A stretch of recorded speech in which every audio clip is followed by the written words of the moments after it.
If this ever comes out, he's finished, and he knows it. Yeah, no jokes. Stephen A is about to expose the real reason why LeBron hates him.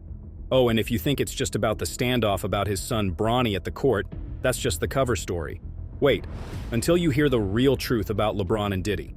Stuff no one outside that world is supposed to know. Stick around, because I'm about to unpack why this beef is way bigger than anyone thought. This whole drama started back in 2018, when Stephen A. Smith decided to weigh in on LeBron's leadership skills when he was playing with the Cavs, but that was only the beginning. The main beef didn't start until Stephen A. decided to do the same to Bronny, LeBron's son. On First Take, he didn't just talk about Bronny as LeBron's son, he put him in the same conversation as other young prospects. He said Bronny was a solid player, but nowhere near the hype of recruits like DJ Wagner or Justin Edwards. It wasn't malicious, it was Stephen A. being Stephen A., blunt, analytical, and unapologetic.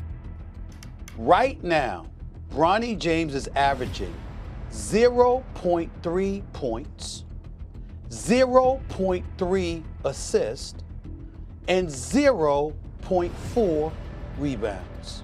But when you're talking about LeBron's kid, even a mild critique feels like a heavy shot. Because here's the thing. Bronny James didn't come into the league like just any other newbie trying to prove himself. He's carrying the last name James. Every move he makes gets magnified. So when Stephen A. started publicly comparing him to other teenagers who haven't been under that same microscope, LeBron saw red. Almost immediately, LeBron turned on the protective dad energy. He didn't brush it off or stay quiet. Instead, he jumped into the conversation with that familiar tone. You can say whatever you want about me, but when it comes to my family, it's different. On the Pat McAfee show, LeBron made it clear.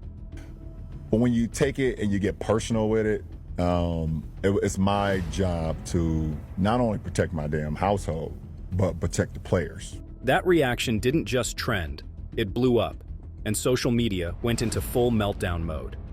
One side was riding with LeBron, saying Bronny's only 19, let the kid breathe, stop dragging him on national TV every other week. The other side backed Stephen A., saying if you want the NBA dream, the spotlight comes with it. Especially when your dad is literally the face of basketball, and honestly, that's the side I'm on also. But what cranked it up even more was how public it all was. This wasn't some private text or back-channel call. This was LeBron Veras, Stephen A. live in front of millions.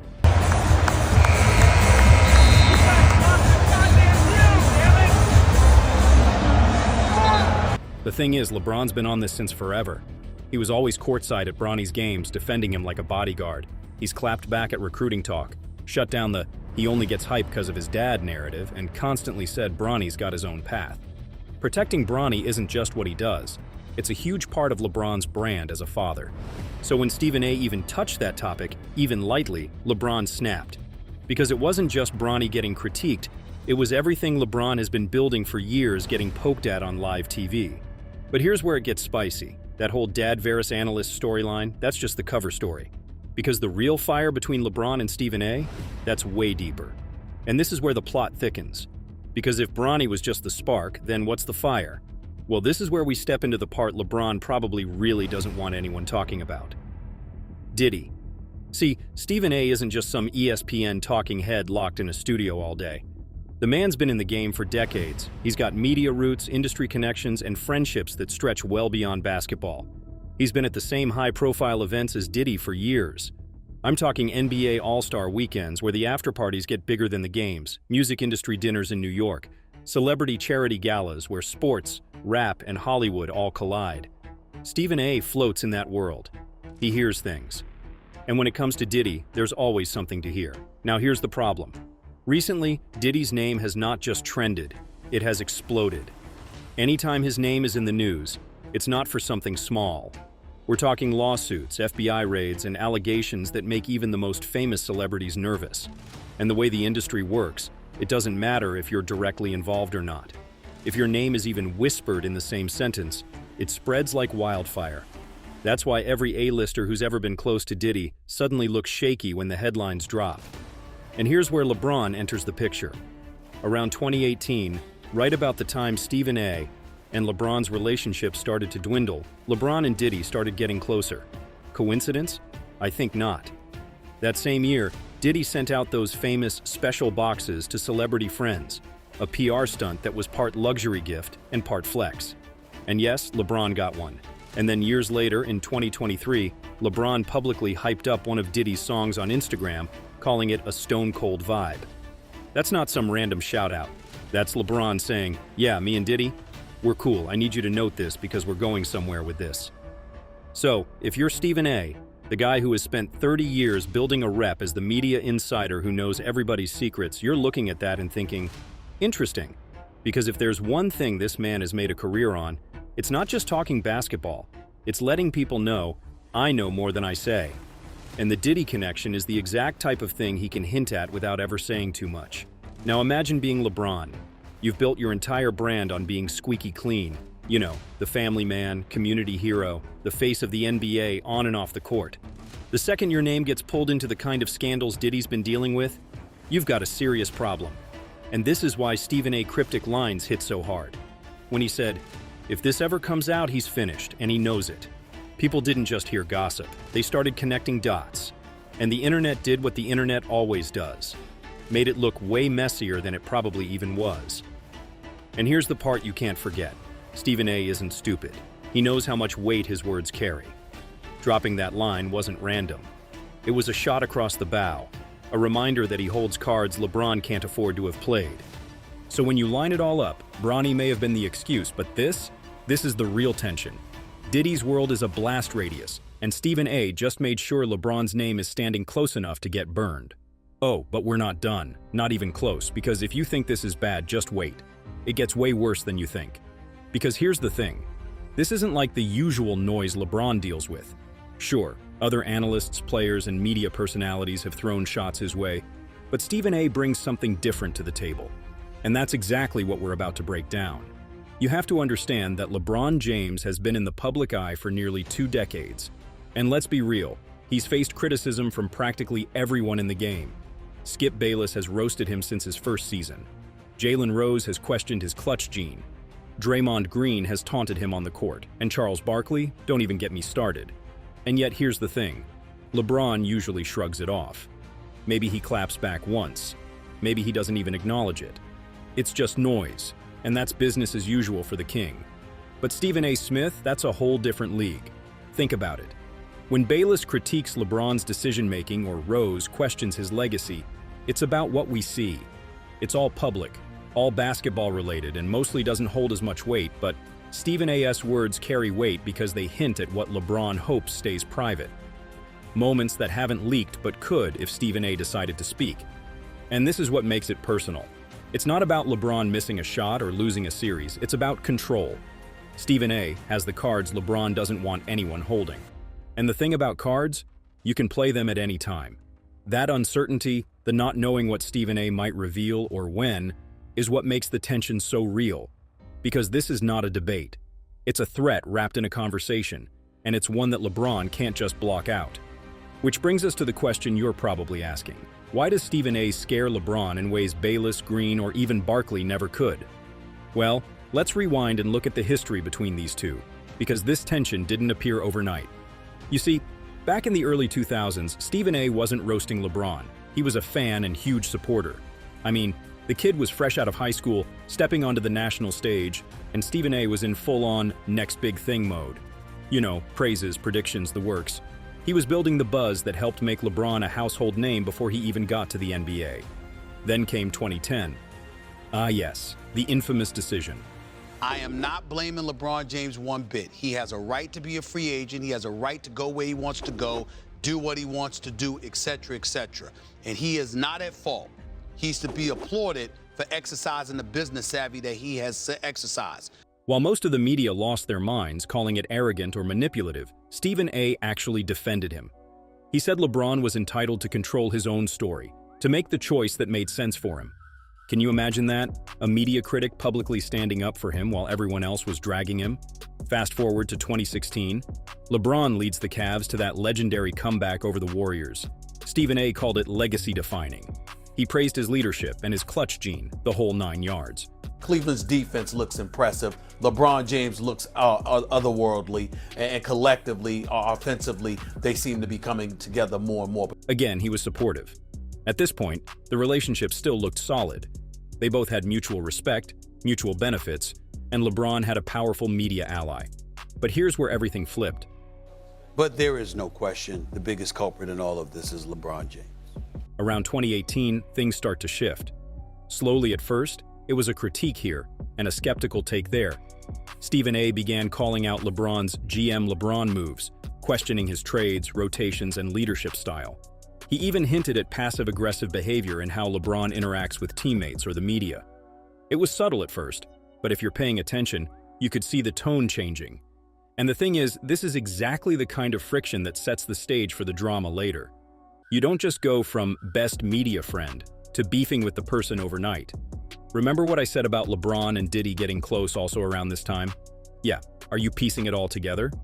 All right, hold on to your seats, because this is where the story stops being LeBron versus Stephen A. and starts getting messy in the grown-up world. LeBron doesn't hate me because I critique his son. He hates me because I know things he prays never come out, especially when it comes to him and Diddy. Boom, that's not small talk. And let me tell you, Diddy's world is messy. And when I say messy, I mean the darkest crimes. Here's the deal. Diddy hasn't just been a music mogul, he's been at the center of some seriously explosive, headline-grabbing scandals. I'm talking about the infamous freak-off parties. And then there's Cassie Ventura, his former girlfriend and artist. She publicly accused Diddy of physical abuse, rape, and coercion, including physical attacks and threats involving intimate content. Oh, yeah, there's surveillance footage from 2016 that shows him physically assaulting her. Fast forward to 2025, and Diddy was convicted on 2 federal charges related to facilitating illicit activities involving the transport of individuals for exploitative purposes, with over 11 years in prison at stake. And by exploitative purposes, yeah, it's exactly what you're thinking. Now imagine being LeBron. You're at one of Diddy's exclusive events with celebrities everywhere and cameras everywhere. Private moments you thought were private. And Stephen A. knows the backstory. The kind of stuff you don't want spun on social media or in headlines. One subtle comment from Stephen A., and suddenly your name is tied to every rumor, every scandal, and every juicy headline. That's the difference between regular criticism and huge leverage. Now, here's where it gets wild. While the behind-the-scenes drama is heating up, LeBron is out here publicly signaling his closeness. Remember this? Hey, everybody know ain't no party like a Diddy party, so. Yeah, that's what's up. Yeah. That's LeBron himself, essentially bragging about being part of Diddy's exclusive world. And here's where it gets explosive. Because this isn't just LeBron James playing basketball or flashing smiles at Diddy's wild parties. No. This is a guy who's been crafting his public image like a chess game for over 2 decades, controlling every headline, every Instagram post, and every story the world thinks it knows about him. Think back to 2010, the decision.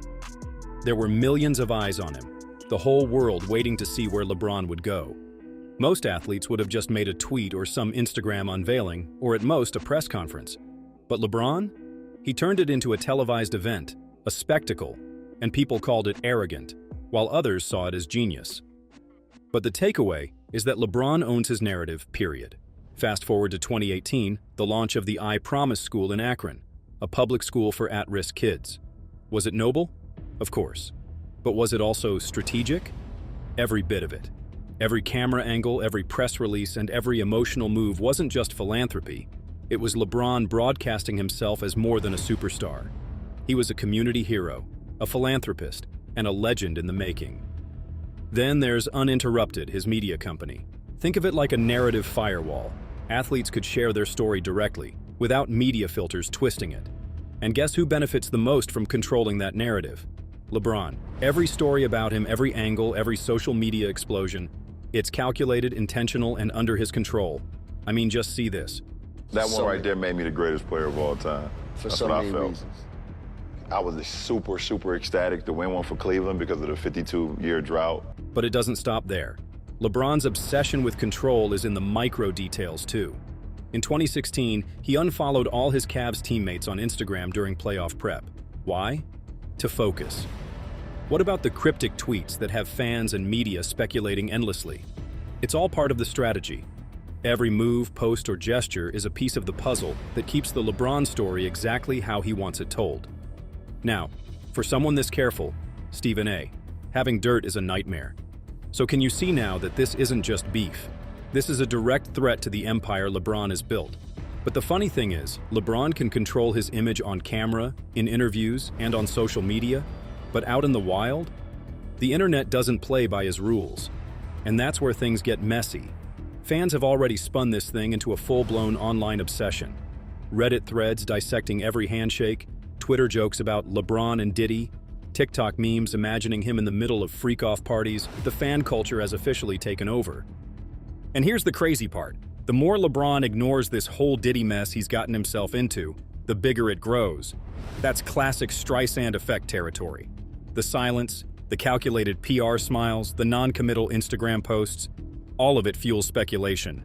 People love a story they aren't supposed to see, and LeBron's carefully curated mystery is perfect fuel. And fans are convinced this beef has way more smoke than fire. That somewhere, behind the glitz, the parties, and the Instagram posts, there's a story that could change everything we thought we knew about the king. But here's the thing. If you think the LeBron and Stephen A beef is some isolated drama, think again. This is classic Stephen A territory. The man has a pattern, he digs, he probes, he knows too much, and yeah, sometimes he pisses off the biggest stars in the league. Take Kevin Durant, for example. KD straight up called Stephen A clown over coverage of his Brooklyn move. He didn't like how he was portrayed and didn't like how narratives were spun. But that's exactly the point. Stephen A isn't there to be your friend. He's there to report, analyze, and expose whether you like it or not. Then there's Kyrie Irving. He accused Stephen A of puppeteering for the media. He felt like Stephen was shaping stories behind the scenes and making things bigger than they were. It wasn't personal at first, but we all know how it ends when Stephen A keeps digging. Oh, that's not all. Remember Allen Iverson? Early on, AI respected Stephen A, but the commentary about his career choices slowly turned that into friction. And you can't forget Kwame Brown. His viral rants against Stephen A are still legendary. Kwame felt humiliated and called him out publicly. So maybe the beef with LeBron isn't unique, maybe it's just what happens when he gets too close to the truth. So let's zoom out for a second and compare this to some of the other NBA beefs that have gone viral over the years. Take Ray Allen and the Celtics' Big Three. That was all about clashing egos and roles on the court. Allen wanted a bigger role, the Big Three wanted to dominate. So it was basketball first, then personal grudges second. Fans remember the 2012 finals drama, the shaky chemistry, and all the Twitter speculation, but ultimately, it was contained to the team dynamic. Then you had Jimmy Butler and Karl Anthony Towns and the Timberwolves. That one was full locker room meltdown mode. Butler was the alpha, he was demanding accountability, trying to push the team to compete, and it got heated. Trades happened, tempers flared, and it all exploded. But again, it was basketball first, public perception mattered, but the power struggle was mostly internal. What about Draymond Green and Jordan Poole? This one feels fresh because it's inside the team tension spilling into the headlines. Green's fiery personality collided with Poole's confidence, and yes, it went wild on social media. But at its core, this was an internal team conflict. No celebrity events, no off-court scandal, just pure basketball personalities clashing. And even the Kyrie Irving and LeBron James beef gets talked about non-stop. Kyrie wanted more say in the team, LeBron had leadership expectations. It got messy, but still, it's grounded in court dynamics and shared team experience. Now here's the difference. Stephen A versus LeBron isn't about teammates, trades, or locker room drama. This is a full-blown celebrity media collision. One man has the microphone, while the other controls the empire. The stakes aren't just about points or championships, and if Stephen A truly knows the things he is hinting at, this is a live wire that could spark consequences no other NBA beef has ever touched. But fans are watching closely, trying to read between the lines, speculating on what's real and what's bluff, wondering if Stephen A will ever go nuclear and reveal what he knows, or if he's just keeping LeBron on edge. That uncertainty is what makes this story so compelling. Everyone is left asking the same question. If Stephen A ever decides to spill, what would actually happen? Could it change the way the public sees LeBron? Could it shift the power dynamic between the king and the media? So what do you think? Will Stephen A ever go all in and reveal all the secrets he knows? Or is he just keeping LeBron guessing? If you want to follow every twist, every subtle hint, and know exactly what's happening as this story unfolds, hit that like button, subscribe, and turn on notifications, because you don't want to miss what comes next.